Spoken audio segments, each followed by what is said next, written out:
It was in the front row, so I went over there, sat in the front row with 2 or 3 other gentlemen, and then this guy gets up on the stand and says, anybody that is not interested in a 50-50 chance of survival, please get up and leave now. In there and join them. But basically, and you were always a volunteer. I mean, you always had the chance to say no. And only once in my life did I say no to an OSS suggestion. And I was to be used as a sort of liaison between the French underground and the Norwegian groups, and a couple of French groups that went in too. And there was one, we went in and we were to attack the town. And so we did attack. And I was behind one tank, and I advanced past the tank into this sort of gateway of this fortified town.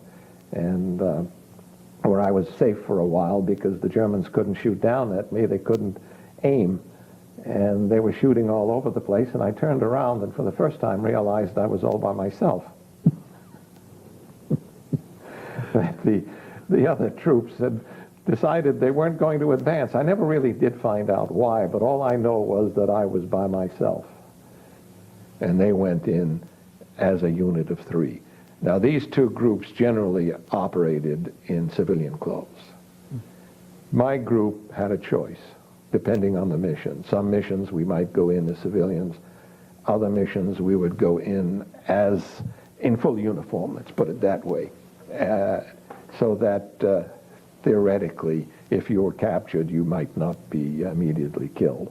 But, of course, the German High Command knew who we were, and they had sent orders that there was to be no mercy shown, and that if we were captured, we were to be examined and all the information gotten that they could get out of us, and then we were to be shot.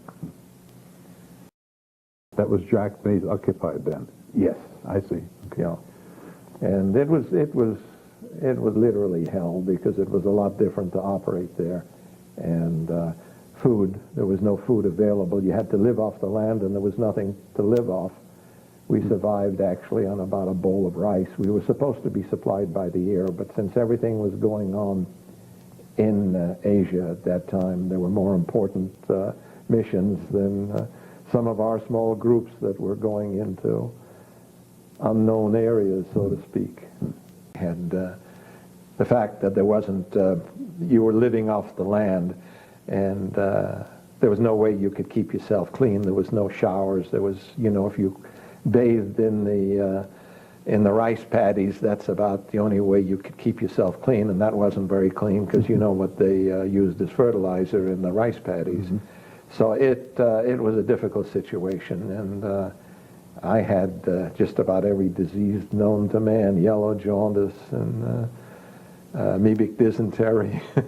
And I came out, I went back on the hospital ship, and came back, I think I was 128 pounds.